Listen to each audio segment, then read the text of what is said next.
Shreya, Audible Madhavi. So we are studying about the continuous charge distribution. तो आप पूरी की पूरी रॉड के चार्ज काउंट नहीं कर सकते, लेकिन यूनिट लेंथ पे जितने चार्जेस है वो आप बता सकते हो. ठीक है, यही यूनिट लेंथ पे कितने चार्जेस लाई करते हैं वही कहलाता है चार्ज डेंसिटी.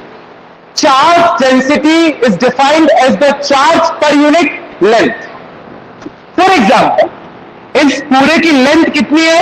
L. और टोटल अमाउंट ऑफ चार्ज इस पे कितना है? Q. Right? What would be the charge density? Lambda is equals to Q upon L. Now this charge density is constant for the whole length. पूरी length के लिए क्या है? कांस्टेंट. अगर आपको इस फॉर्मूले में चार्ज डेंसिटी की वैल्यू पता है और आपको लेंथ तो ऑलरेडी पता ही होगा कि you can calculate the total amount of charge in this rod या इन दिस वायर. तो ये जो कॉन्सेप्ट है ना चार्ज डेंसिटी का, ये इसीलिए इंपॉर्टेंट है. कॉन्टिन्यूअस चार्ज डिस्ट्रीब्यूशन में आपका क्वांटाइजेशन का कॉन्सेप्ट नहीं लगता. किसका कॉन्सेप्ट लगता है? कॉन्टिन्यूअस चार्ज का. तो यहां पर हम नया कॉन्सेप्ट डेवलप करते हैं जिसको कहते हैं चार्ज डेंसिटी. अगर चार्जेस किसी लेंथ पे डिस्ट्रीब्यूट है तो वो कहलाएगा linear charge. Linear charge density मतलब lambda is the linear charge density. Suppose ये चार्जेस आपके किसी सरफेस पे डिस्ट्रीब्यूट होते हैं. किस पे? सरफेस. यहां पे जो कॉन्सेप्ट आता है उसमें भी sigma, that is called surface charge density. इसका फॉर्मूला होता है charge per unit area. H denotes the area. Charge per unit area. अगर ये चार्जेस किसी वॉल्यूम पे डिस्ट्रीब्यूट होते हैं, 3D फिगर, तो आपकी चार्ज डेंसिटी कहलाती वॉल्यूम चार्ज डेंसिटी. क्या कहलाती? Volume. That would be rho is equals to Q upon B. Charge per unit volume. तो चार्ज डेंसिटी क्या है? चार्ज डेंसिटी है charge per unit length, charge per unit area, charge per unit volume. From here you can calculate the amount of charge on this surface, on this length, on this volume. Concept right? क्यों पढ़ा? देख, मान लो ये आपकी एक length थी. कितनी थी? L. अगर यहां पे सिर्फ एक चार्ज होता और मैं आपसे कहता हूं Q चार्ज के कारण यहां पे एक लाई कर रहा है चार्ज Q नॉट, इस पे कितना फोर्स लग रहा है बताओ, जिसका डिस्टेंस कितना है R. तो आप कहते भैया अगर यहां पे Q लाई कर रहा है, यहां Q नॉट लाई कर रहा है, दोनों के बीच में डिस्टेंस R है, तो फोर्स होगा 1/4πε0 Q naught upon R square. कोई दिक्कत नहीं थी, आराम से निकल आता था. राइट? वेक्टर के फॉर्म में निकालना तो फोर्स के ऊपर वेक्टर लगाओ, यहां पे R का यूनिट वेक्टर लगा तो वेक्टर फॉर्म में आ जाता था. लेकिन अगर मैं आपसे कहूं कि ये पूरे के पूरे चार्ज डिस्ट्रीब्यूशन के कारण ये Q नॉट कितना फोर्स एक्सपीरियंस कर रहा है बताओ, तो दिक्कत हो जाएगी. तो फिर क्या हो जाएगा? Issue. Now you need to calculate the force on Q naught due to this whole charge distribution. इस पूरे चार्ज डिस्ट्रीब्यूशन के कारण इस Q naught पे क्या निकालना है? फोर्स. कैसे निकालेंगे? बहुत सिंपल, पुराना तरीका. इस पूरी की पूरी लेंथ को इनफाइनाइटेसिमली स्मॉल एलिमेंट में क्या कर लो? डिवाइड. ऐसे एक लेंथ क्या है? dl. और मान लो इस dl लेंथ पे कितना चार्ज लाई कर रहा है? dq. कितना चार्ज लाई कर रहा है? dq. अगर मुझे इस dq के कारण इस q नॉट पे फोर्स निकालना है तो एक स्मॉल अमाउंट ऑफ फोर्स आएगा. I can say that force dF is equals to 1/4πε0 यहां पे है dq, यहां पे है q नॉट, दोनों के बीच में डिस्टेंस कितना है r, dq q naught upon r square. अगर इस df को वेक्टर के फॉर्म में लिखना है तो r का यूनिट वेक्टर भी ले लो। This is the small amount of force experienced by this q naught due to this small charge dq, dq right, dq के कारण, जो कि कितनी लेंथ पे लाई कर रहे हैं, dl। मुझे अगर टोटल फोर्स निकालना है इस l लेंथ के कारण तो इसको क्या कर दूं, इंटीग्रेट, तो टोटल फोर्स निकल आए। ठीक, उसके पहले यहां पे एक और कलाकारी करनी है, देखो क्योंकि वो मैं आपसे पूछूंगा, करी क्या है वो मैं बता देता हूं। I can write lambda is equals to Q upon L. इस लेंथ की या इस वायर की मुझे चार्ज डेंसिटी पता है, क्या है, लैम्डा। लैम्डा होता है Q upon L, charge per unit length, और लैम्डा तो कांस्टेंट है तो मैं लिख सकता हूं lambda is equals to D Q upon DL. या तो पूरे चार्ज और पूरी लेंथ से निकाल लो या छोटे से चार्ज और छोटी सी लेंथ से निकाल दो, लैम्डा तो कांस्टेंट ही आएगा ना, तो lambda is equals to D Q upon DL. I can use here since lambda is equals to dq upon dl, so I can write dq is equals to lambda dl. Putting this value here, तो df हो जाएगा 1 upon 4 pi epsilon naught dq, कितना है, lambda dl, lambda dl, साथ में क्या था, q naught था अपॉन r स्क्वायर, और साथ में क्या था, unit vector r। This is the small amount of force. अगर मैं टोटल फोर्स निकालूं due to this continuous charge distribution, तो इस फॉर्मूले को इंटीग्रेट कर देता हूं, कहां से कहां, 0 से लेके l। तो इस फॉर्मूले को मैं dq से dl के फॉर्म में क्यों ले गया, कोई बताएगा? Why I am taking this formula from dq, यहां dq के फॉर्म में था, मैं किसके फॉर्म में लेके आया, dl। क्यों लेके आया dl के, हाँ क्या क्या, हाँ छोटा सा, हाँ ठीक, गुड, बट मैं ये कह रहा हूं कि dq के फॉर्म में फॉर्मूला लिखा था, हमें इंटीग्रेट करना था तो हम उसको dl के फॉर्म में लेके आए। लेंथ हमें गिवन है, dl को इंटीग्रेट करना आसान है ना एज कंपैरिजन टू dq, क्योंकि dl को हम पहले इंटीग्रेट कर सकते, कर चुके हैं 0 से लेके l, तो यहां पे भी dl को इंटीग्रेट करना आसान है, dq का इंटीग्रेशन हमने अभी तक नहीं किया। दैट्स व्हाई हम फॉर्मूले को dq से किसमें लेके आए, dl। दूसरी चीज, यहां लैम्डा हमें पता है constant value, we know the value of lambda, तो अगर नेट फोर्स यहां पे निकालूं F, that would be the integration of ds, integration of ds is equals to constant quantities बाहर ले लो, q naught upon 4 pi epsilon naught, ठीक, integration of lambda dl upon r square dot r unit. कोई दिक्कत नहीं। This is the force experienced by this q naught due to this continuous charge distribution.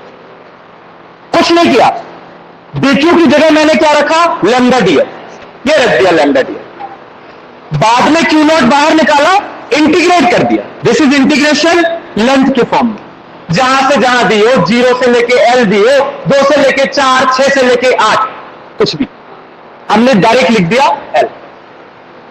तो ये linear charge distribution के कारण कोई charge कितना फोर्स एक्सपीरियंस करेगा, वो ये, this is the formula. Mathematically कैसे यूज करेंगे वो अपन बाद में देखेंगे, but this is the formula. इसी को सिमिलरली मैं किसके फॉर्म में लिख सकता हूं, सरफेस चार्ज डेंसिटी के फॉर्म। किसके फॉर्म में, सरफेस चार्ज डेंसिटी। वहां पे ये dl किससे रिप्लेस हो जाएगा, ds, और ये लैम्डा किससे रिप्लेस हो जाएगा, sigma, because surface charge density क्या थी, सिग्मा। अगर मुझे वॉल्यूम चार्ज के कारण निकालना है तो ये डीएल किससे कन्वर्ट हो जाएगा, डीवी, चेंज इन वॉल्यूम, और ये लैम्डा रो, वॉल्यूम चार्ज डेंसिटी। कोई दिक्कत? हाँ, यस, हाँ हाँ, मतलब निकाल सकते, मतलब मैंने अंदर लिख दिया, उसको बाहर लिख सकते, कोई दिक्कत नहीं। और कोई? बेटा एल जो डीएल आपका है ना, वो आप उसको आर के फॉर्म में ले जाओगे, वो दोनों डिस्टेंस है, आर स्क्वायर भी डिस्टेंस है और डीएल भी, हाँ है तो कांस्टेंट, बट अगर मान लो डीएल को तुम डिस्टेंस के फॉर्म में लिख लोगे तो फिर आर स्क्वायर के अंदर यूज हो जाएगा।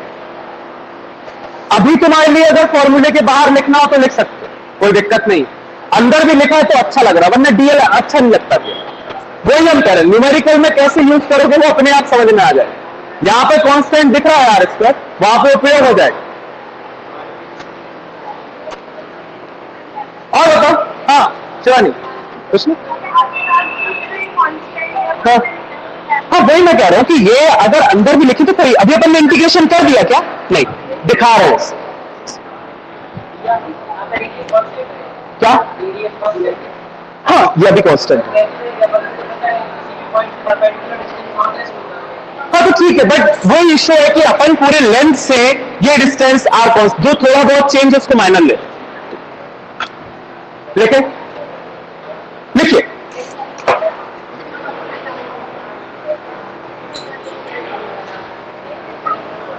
नहीं, डायग्राम बाद में, पहले लिखिए। अ सिस्टम ऑफ, क्या कह रहे थे? जहां तुम हो वही हम है। आज यहां बैठेगा तो गर्मी लगने लगी।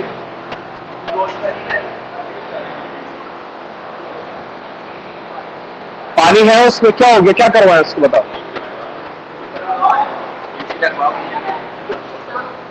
A system of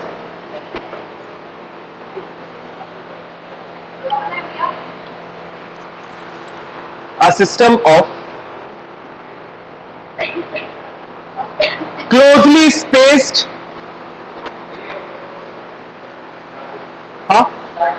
a system of closely spaced, हाँ स्पेस होता है ना, ED, spaced electric charges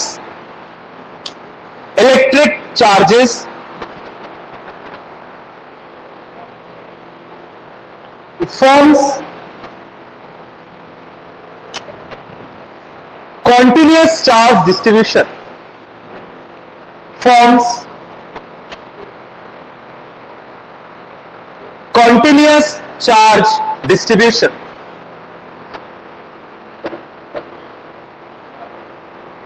First up, it can be on a line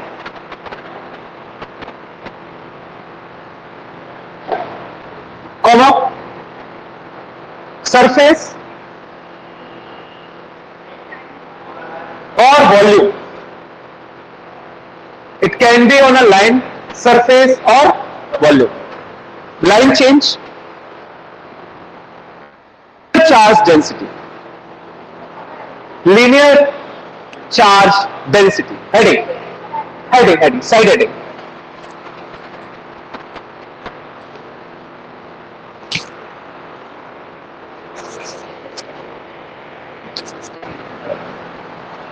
Charge per unit length,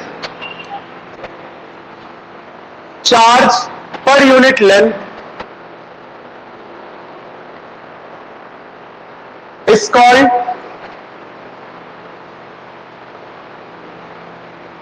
linear charge density, LCD.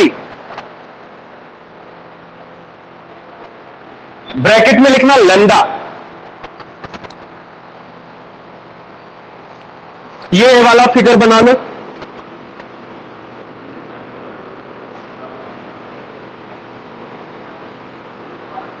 छोटा सा, ये वाला नीचे वाला, ये मत बनाना, ये वाला।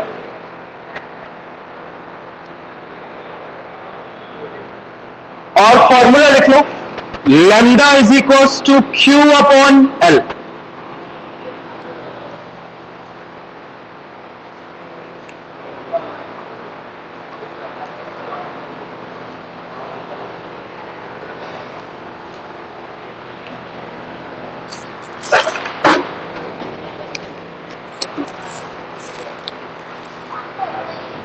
हो गया।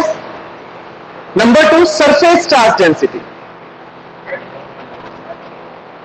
हाँ से जैसे लीनियर चार्ज डेंसिटी डाली ना, वैसे डालो surface charge density.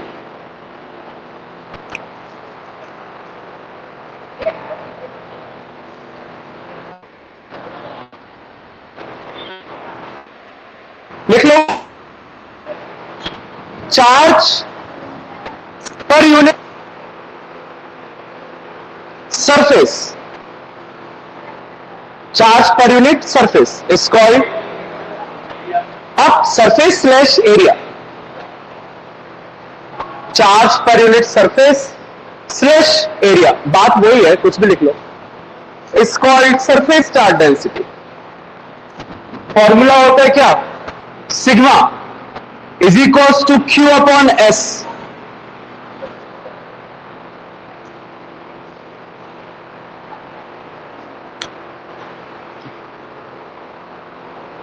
Number 3, figure अगर बनाना हो तो स्क्वायर बना के उसके अंदर चार्जेस बना लो। अभी बनाया था ना मैंने, स्क्वायर बना के उसके अंदर चार्जेस।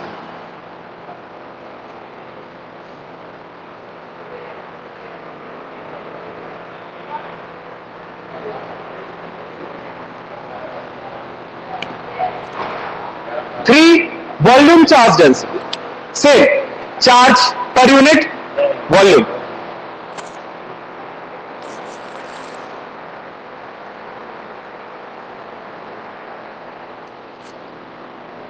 रो से डिनोट करते हैं, किससे, रो।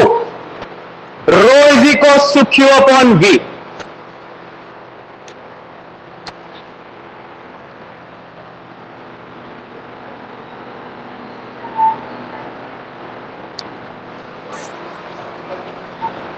ये rho is equals to Q upon we.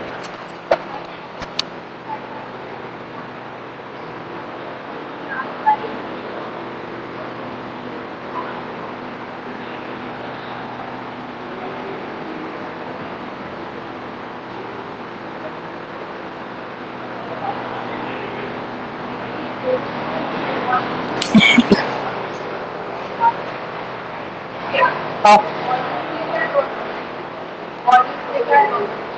क्या कह रही बेटा, वॉल्यूम के लिए क्या डायग्राम बनाए,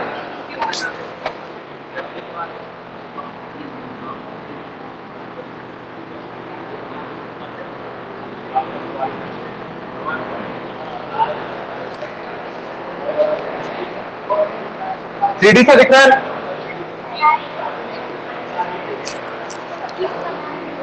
ऐसे बना, हाँ कुछ भी।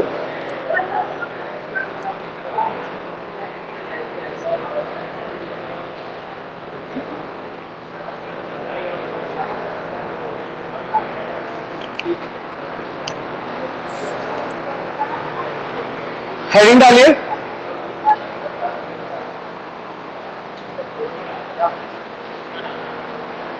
Force due to CCD, continuous charge distribution. इसके आगे फोर्स ड्यू टू, हेडिंग है कॉन्टिन्यूस चार्ज डिस्ट्रीब्यूशन। ये वाला डायग्राम बनेगा।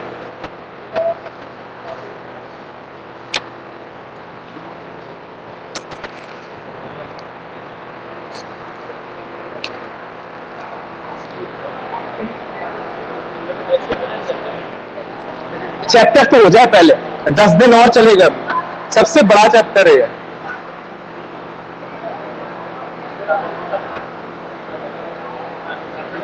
डुअल नेचर,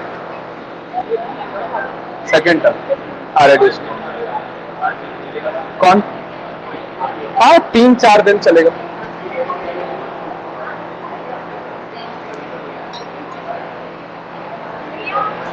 निपटा तो जे भी हम दे 10 दिन में, नहीं समझे, 1.5 घंटा वाली क्लास से मिल जाए, फिर ना हम तो बच्चे।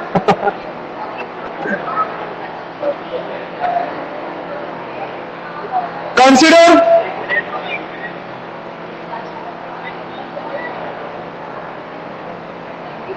a very small charge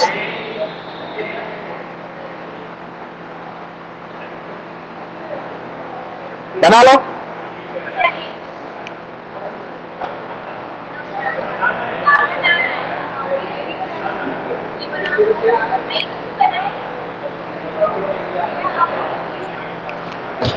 Consider a very small charge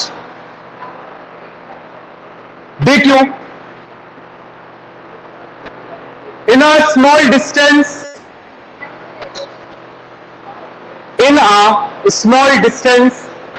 dl. Full stop. In a small distance dl. Force experienced by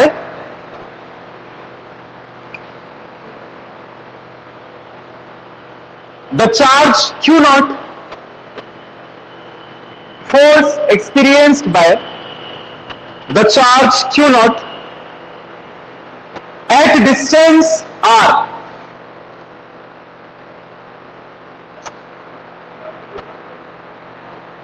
पहला स्टेप लिखो, df is equals to 1/4πε0 फलाना फलाना.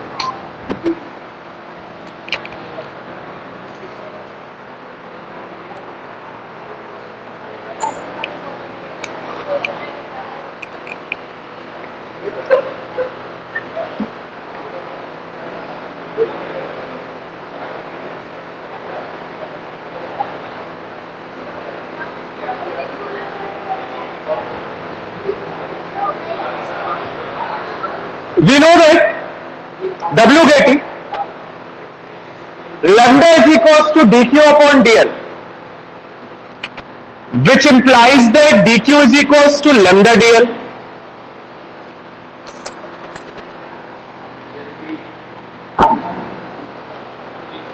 ये लिखा, ये पहला और दूसरा स्टेप लिखना है.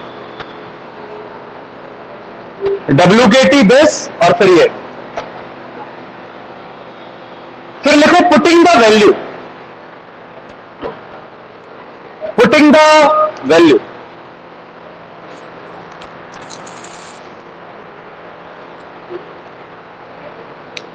df इज इक्वल्स टू ये वाला स्टेप.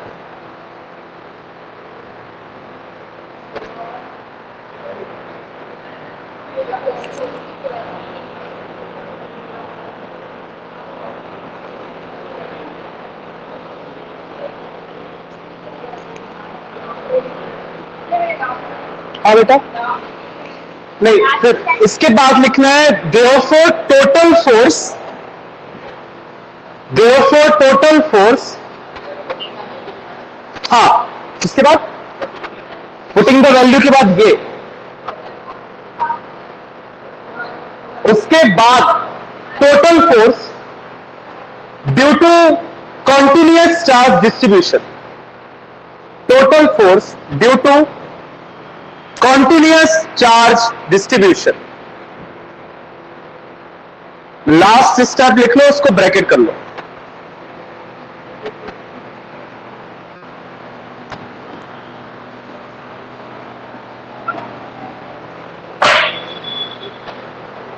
Similarly,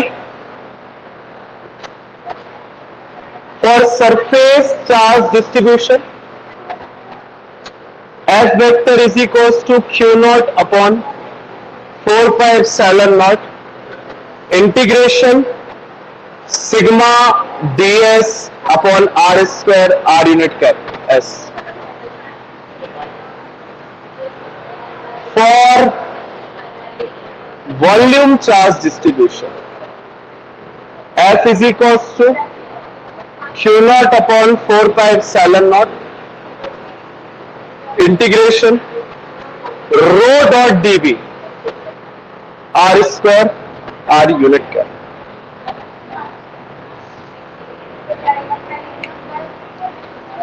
लिख लीजिए, और अगर किसी को कोई डाउट हो तो पूछ लीजिए, वरना फिर हेडिंग डाल लीजिए electric field.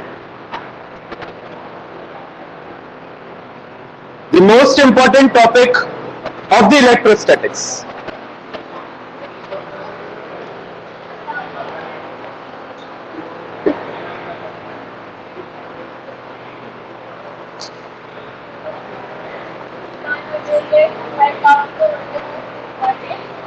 Because 12th is important.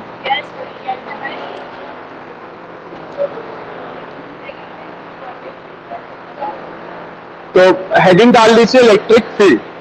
Hello, late बहुत ज्यादा. शुरू करिए क्लास. नहीं, 7 बजे के बाद क्लास चलो गए हैं. नहीं तो अरे बता रहे क्लास के बाद. हाँ sir.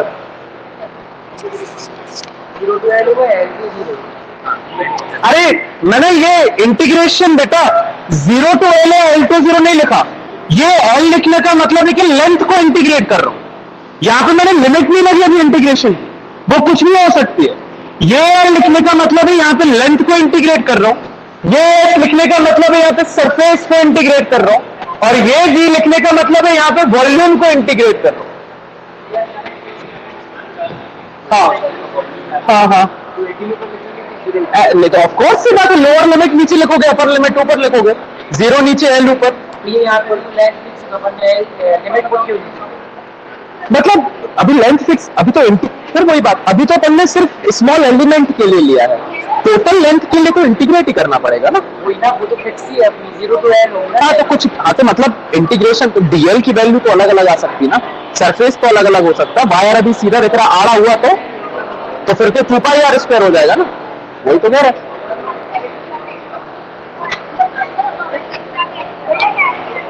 Heading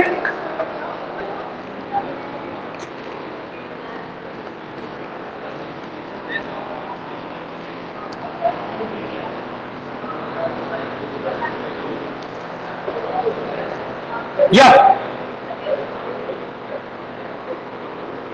So from here the halwa puri thing starts, right? तो इंपॉर्टेंट चीज सिंपल होती है.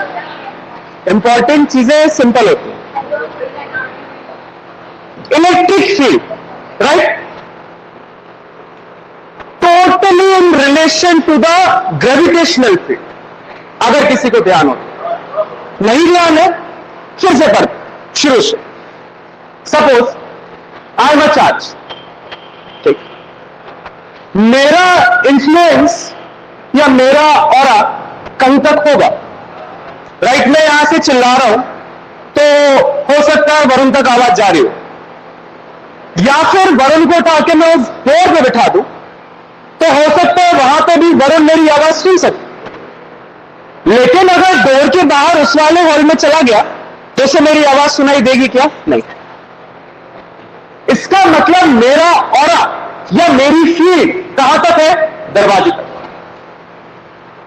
This aura, this field is called electric field. Like I am a charge.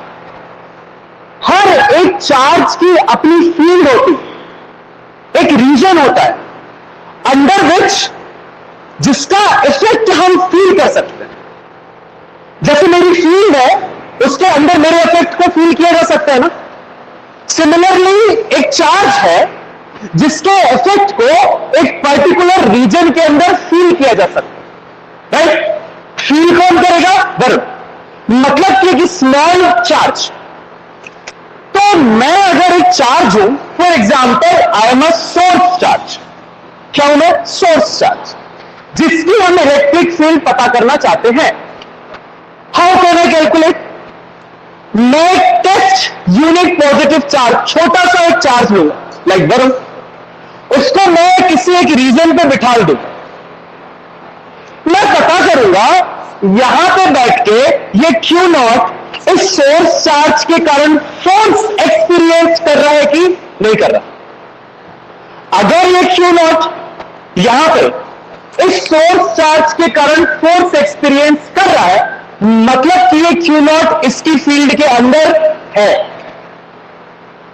अगर ये क्यू नॉट इस सोर्स चार्ज के कारण फोर्स एक्सपीरियंस नहीं कर रहा है, मतलब ये क्यू नॉट इसकी फील्ड के बाहर। Electric field is the region under which its effect can be felt by any small positive charge. हम कह सकते हैं electric field of a source charge is a region under which its effect can be felt by any small positive charge. कोई भी small charge इसके अंदर affect feel कर पा रहा है, मतलब कि फोर्स एक्सपीरियंस कर पा रहा है, इट मीन्स वो उसकी इलेक्ट्रिक फील्ड के अंदर है। This is the concept of electric field. Mathematically we will define electric field in the form of electric field intensity.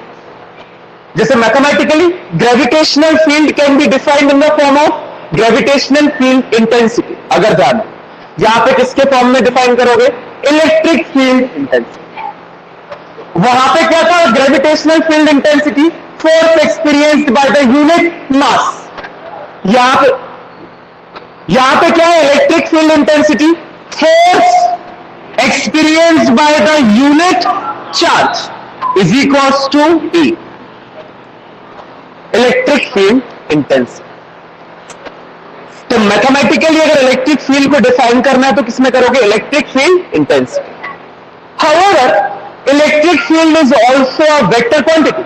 लगा दो, यहां पे भी फोर्स के ऊपर vector, E is a vector quantity.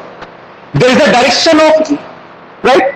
So what is the electric field intensity? Electric field intensity is the force experienced by this unit charge, F upon Q0। पहली चीज निकाल किसकी रहे हो? Source charge. किसकी निकाल रहे हो? Source charge, right? So what is E? F upon Q0, right? Now E is a vector quantity. It means E has some direction. The direction of electric field intensity is the direction in which this unit positive charge moves. जिस direction में ये unit positive charge move करेगा वही किसका direction होगा? Electric field intensity का। किसकी? Source charge. किसकी? Source charge. अगर ये सोर्स चार्ज पॉजिटिव है तो ये क्यू नॉट किस डायरेक्शन में मूव करेगा? आउटवर्ड। Very good. तो पॉजिटिवली चार्ज बॉडी की इलेक्ट्रिक फील्ड कैसी रहती है? आउटवर्ड। अगर ये सोर्स चार्ज नेगेटिव है तो ये यूनिट पॉजिटिव चार्ज कहां मूव करेगा? इनवर्ट। मतलब नेगेटिवली चार्ज बॉडी की इलेक्ट्रिक फील्ड कैसी रहती है? इनवर्ट रहती है। Now my question to you is, same question मैंने क्लास 11th में भी किया था, why we taking this unit positive charge very small? हम इस यूनिट पॉजिटिव चार्ज को बहुत ही ज्यादा इनफाइनाइटेसिमली स्मॉल क्यों ले रहे?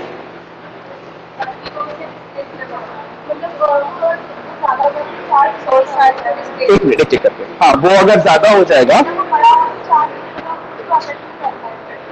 अफेक्ट क्यों नहीं कर पाएगा? जितना इसका मैग्नीट्यूड होगा उतना ज्यादा फोर्स होगा। अगर ये चार्ज ज्यादा हुआ तो ये इसको डिस्प्लेस कर देगा।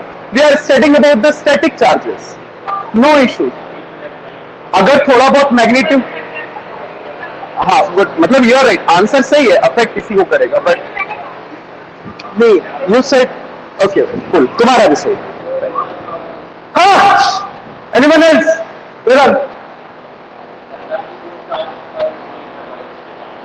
Very good. ये बोल रहे दुर्गेश, कुछ और बोल रहे? हाँ बोल रहे तुम अपनी भाषा में। इससे ज्यादा सही है तुम्हारा, हमें पता है। इससे ज्यादा सही है, हमें पता है। बोलो तो।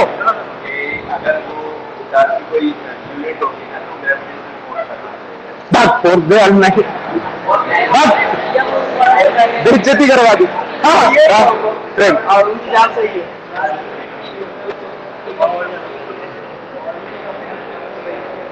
गुड, ठीक, good.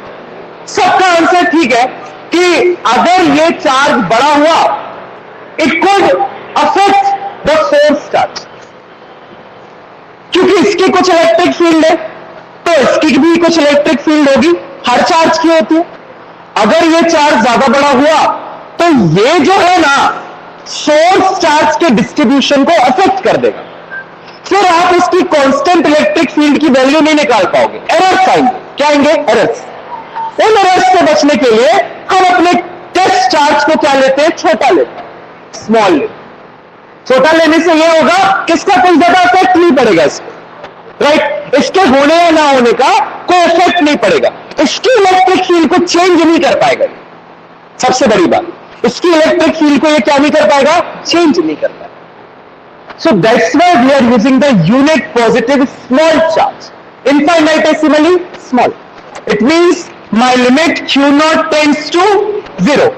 So E would be is equals to limit q naught tends to 0 f upon q naught. लिखने का तरीका।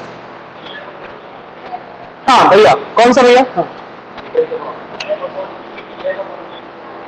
एफ अपॉन क्यू, नहीं तो डीएफ क्यों? फोर्स थोड़ी कम ले रहा, फोर्स तो टोटल ले रहा।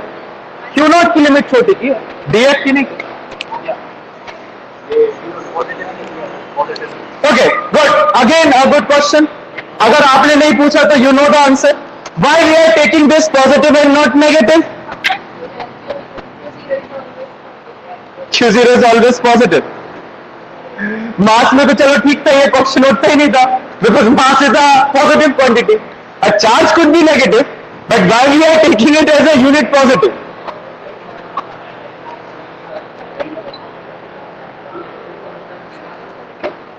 बोलो बोलो।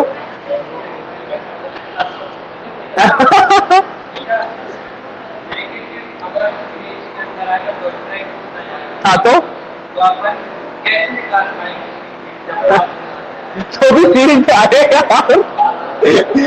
वरुण वहां पे आवाज फेल कर रहा है, बाहर के डायरेक्शन में कर रहा है, अंदर के डायरेक्शन में कर रहा है, उससे क्या? ओके गुड, ज्यादा इसमें कोई कॉन्सेप्ट नहीं है। पूरे इलेक्ट्रोस्टैटिक्स के डायरेक्शंस को फिक्स करने के लिए यूनिट पॉजिटिव लिया, इसको यूनिट नेगेटिव भी ले सकते थे, फिर सारे डायरेक्शंस उल्टे आते। अगर आप इसको यूनिट नेगेटिव लेते तो पॉजिटिव चार्ज की इलेक्ट्रिक फील्ड कैसी आती? इनवर्ट। नेगेटिव चार्ज की इलेक्ट्रिक फील्ड कैसे आती? आउटवर्ड। सारे डायरेक्शंस क्या हो जाते? Change. So to fix the direction we have decided to take a unit positive. तो पूरी इलेक्ट्रोस्टैटिक्स के लिए क्या हो गया? फिक्स हो गया। आप होता है in the terms of electric field lines, अभी देखेंगे। Next topic, it could be uniform, non uniform, सबकी लाइंस बनाएंगे, फराडे आएंगे। गुड, लिखे।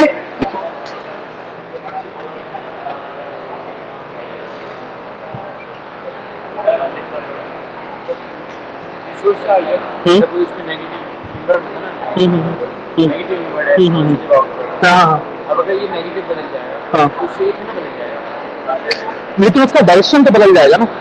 क्यों? अगर मान लो तुम जिसको नेगेटिव लोगे, तुम्हारा सोर्स चार्ज अभी पॉजिटिव है, तो नेगेटिव वाले को अंदर की तरफ अट्रैक्ट करेगा ना। तो अंदर की तरफ अट्रैक्ट करेगा तो फिर तुम्हारे पॉजिटिव चार्ज की इलेक्ट्रिक फील्ड इनवर्टेड हो जाएगी। अभी आउटवर्टेड है, हाँ रिपल कर रहा है, फिर वो इनवर्टेड हो जाएगी, तो सारे डायरेक्शंस उल्टे हो जाएंगे। इसीलिए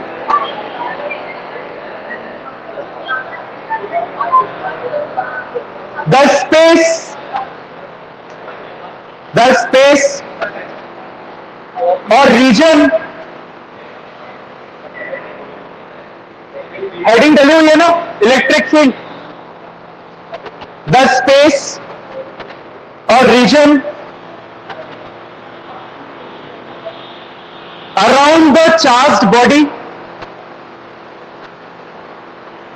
around the charged body, within which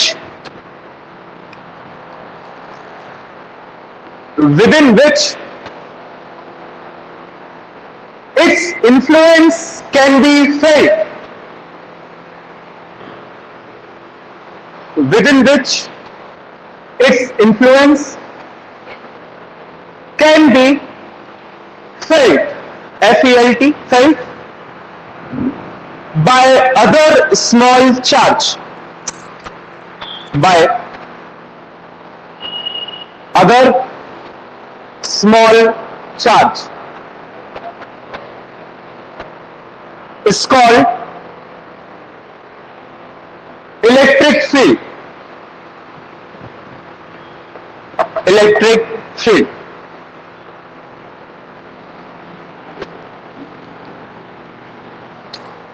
ये डायग्राम बना लीजिए. This is your source charge.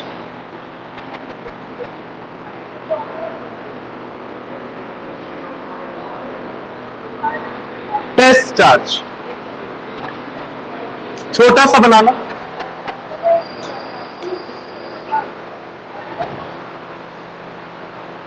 Light चालू करो.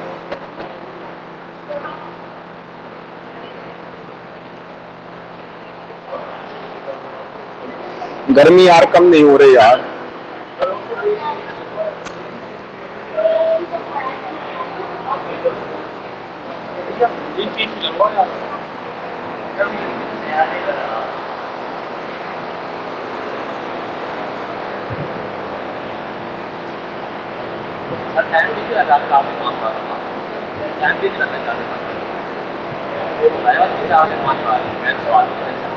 क्या? हाँ, कौन से वाले?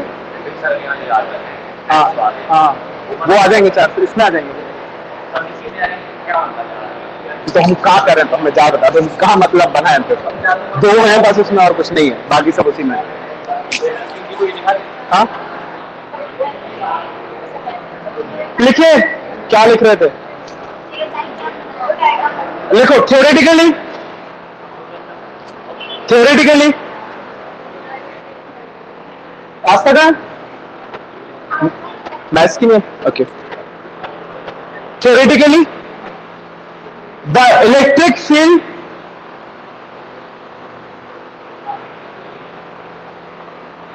of the charged object can be considered to extend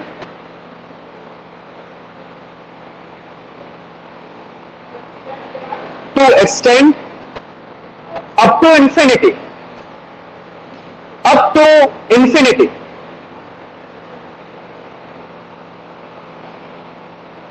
bracket में लिख भी लीजिएगा, इंफिनिटी का साइन बना लीजिएगा ब्रैकेट ऐसे.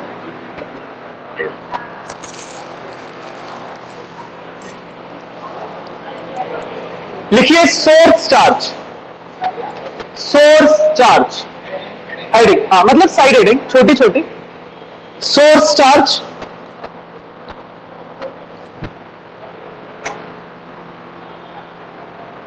it is the point charge.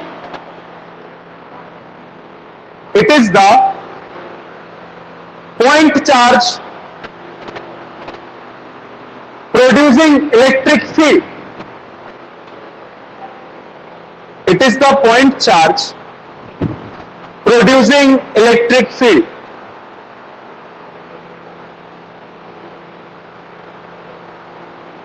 Number 2.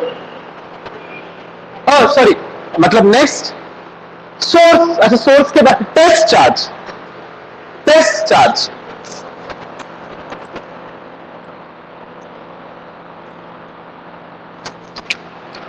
The infinitesimally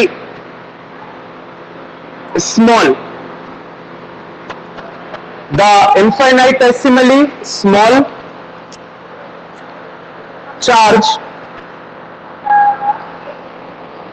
charge experiencing electrostatic force in the field. Experiencing electrostatic force in the field.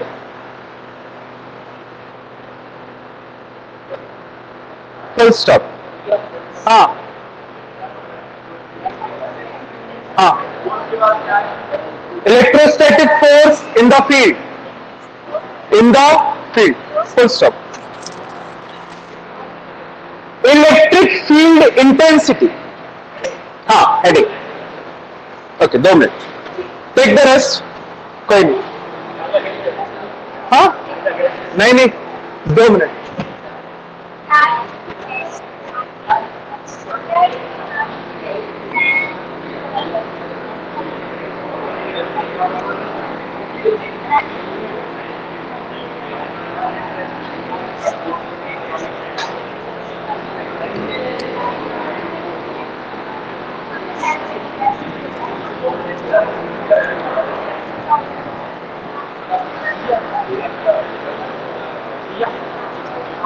What about the other subjects going on? सही चल रहा? Chemistry, maths,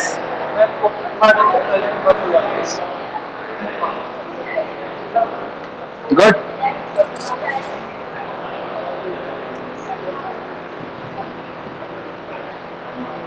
लिखे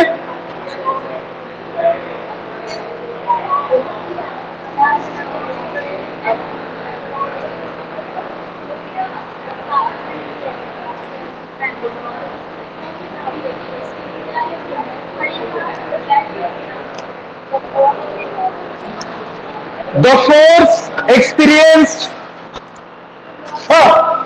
लिख लिया। It is defined as,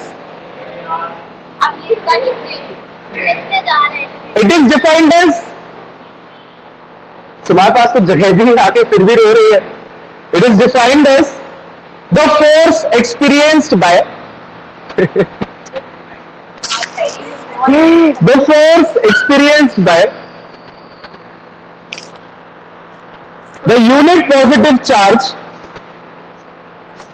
the unit positive charge placed at that point,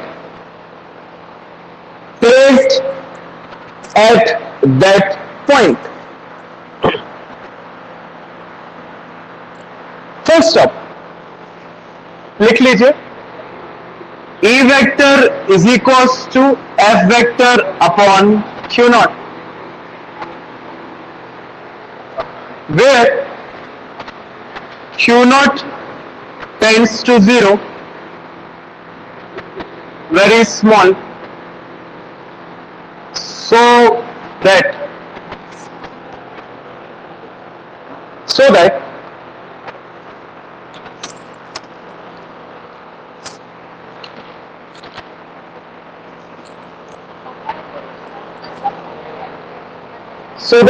the presence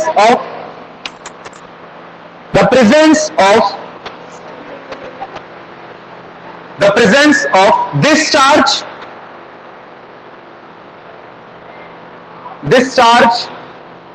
may not disturb the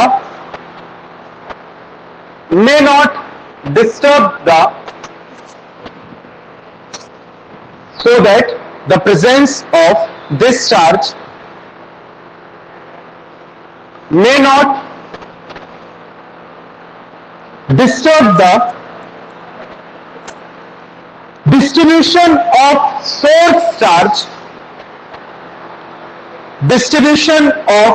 source charge,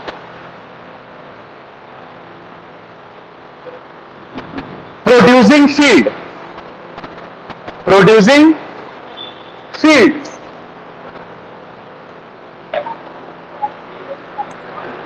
Full stop.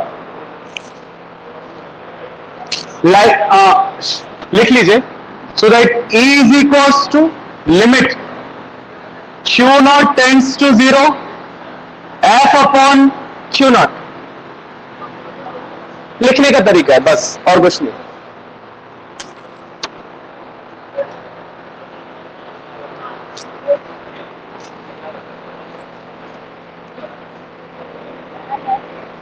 Sneha नहीं है यश?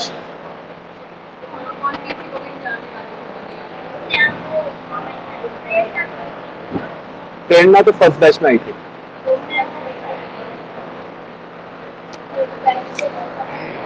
Direction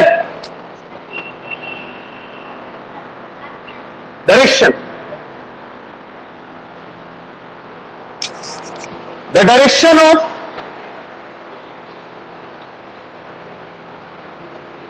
electric field intensity, या सीधा लिख सकते हो ई वेक्टर, अगर आपको समझ में आ जाए।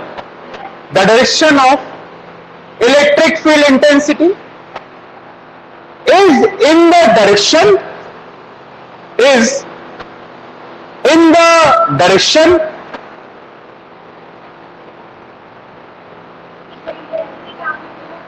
is in the direction in which unit positive charge moves, in which unit positive charge moves.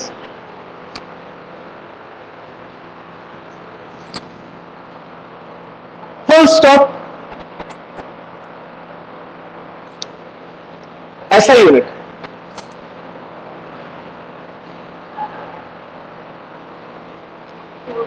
What would be the SI unit?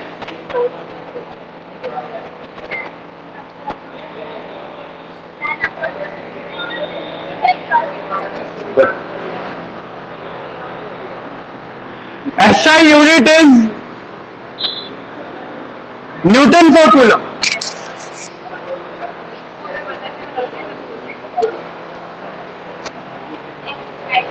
SI unit is Newton per coulomb. कैसे है, किसी को कोई दिक्कत तो नहीं? फोर्स की न्यूटन, चार्ज की कूलम, न्यूटन पर कूलम।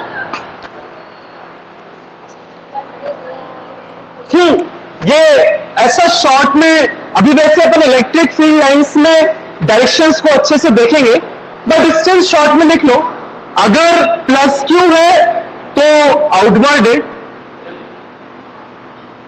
और माइनस क्यू है तो इनवर्ड है, क्योंकि यहां पे यूनिट पॉजिटिव चार्ज है। शॉर्ट में वहां साइड में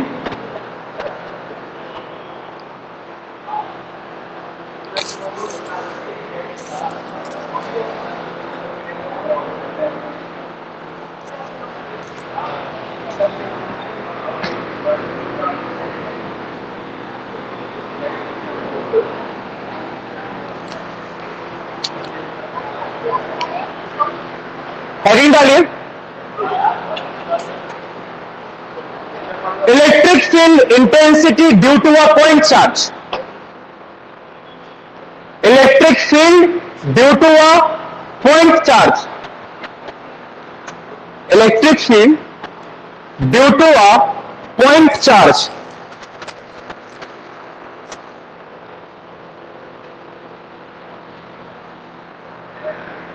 electric field due to a point charge, ठीक है।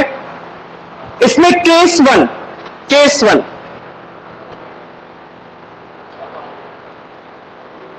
when the source charge is at origin. Case 1, when source charge is at origin.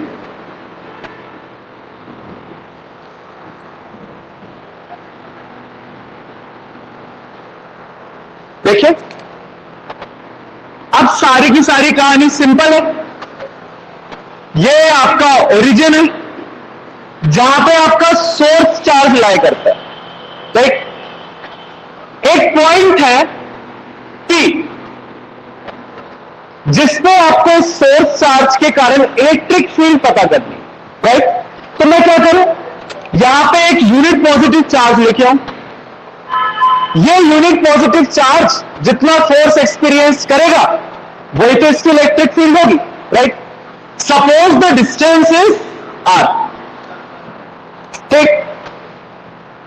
अगर मैं कैलकुलेट करूं force experienced by this unit charge due to the source charge, तो आपका होगा भैया it would be 1/4 pi epsilon naught Q naught upon R square, और R का unit vector. This is the force experienced by this unit charge, place the distance R. मुझे ये F नहीं चाहिए, मुझे क्या चाहिए, ई। इलेक्ट्रिक फील्ड इंटेंसिटी निकालना, we know that E vector is equals to F vector upon Q naught, यही तो होता है, राइट? तो क्या डिस्कशन चल रहा है?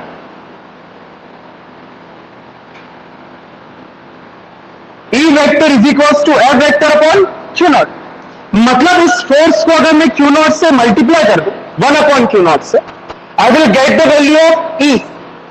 तो E vector is equals to 1 upon Q naught और F की रख देता हूं value 1 upon 4 pi epsilon naught Q naught upon R square, Q naught से Q naught cancel. Electric field intensity at point P 1 upon 4 pi epsilon naught Q upon R square. This is the electric field at any point P when the source charge is at origin. आगे क्यों? आपने एक line लिखी हुई है जिसका मतलब किसी ने नहीं पूछा कि इलेक्ट्रिक फील्ड इंटेंसिटी की रेंज जो है वो इंफिनिटी तक है. लिखी है आपने नोट्स में अभी, मतलब आप सबको पता था, तभी तो नहीं पूछा. आपने नोट्स में कुछ लिख लिया, you did not ask because you know. तो बताओ फिर. मैं यहां से चिल्ला रहा हूं मेरी रेंज 2 तक, ठीक? असलियत में मेरी रेंज कहां तक है? इंफिनिटी तक. किसी भी सोर्स चार्ज की इलेक्ट्रिक फील्ड की रेंज कहां तक होती है? इंफिनिटी. सेम अगर आपको ध्यान हो तो तुमने ग्रेविटेशनल फील्ड के लिए भी देखा था, क्योंकि आपका ये E 0 कब होगा? जब आपका R क्या हो? इंफिनिट. अगर R की वैल्यू इंफिनिट की जगह कुछ और हुई तो आपका E 0 नहीं होगा, because only 1 upon infinity is 0. तो अगर इंफिनिटी की जगह यार कुछ भी रखोगे you will get the value of electric field. मतलब डिस्टेंस इंफिनिटी से कम कुछ भी है, थ्योरेटिकली वहां पे इलेक्ट्रिक फील्ड लग रही है. 0 कब होगी? जब इंफिनिटी हो जाए. डिस्टेंस बढ़ेगा तो इलेक्ट्रिक फील्ड कम होगी, वो बात ठीक है, लेकिन होगी. डिस्टेंस के बढ़ने से इलेक्ट्रिक फील्ड कम होगी, inversely proportional to R square, लेकिन होगी. 0 कब होगी? जब R क्या हो जाए? इंफिनिट. तो वो जो आपने लाइन लिखी है ना, वो यही लिखी है, can be considered to extend up to infinity. समझ में आया? किसी को कोई डाउट? राधे राधे.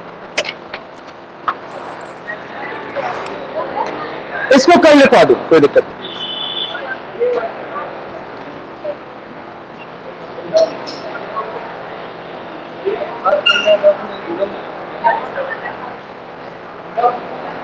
हाँ भैया बोलो. क्या अपन को ये भी लिखना चाहिए ना जो सरफेस के परपेंडिकुलर होती है? सरफेस होना चाहिए मतलब जो अपना पॉइंट चार्ज है उसके परपेंडिकुलर होगी ना वो. नहीं, हर डायरेक्शन में होगी. मतलब वही ना, हर डायरेक्शन में परपेंडिकुलर ही होगी. हाँ तो वही, अभी अपन ने डायरेक्शन को सही से डिफाइन करेंगे जब इलेक्ट्रिक फील्ड लाइन्स आएंगी. अभी तो मैंने रेडियली वर्ड भी नहीं लगाया. डायरेक्शन का भी बहुत ज्यादा रोल आएगा बेटा. इलेक्ट्रिक फील्ड लाइन्स में अपन को कंसिडर होगा.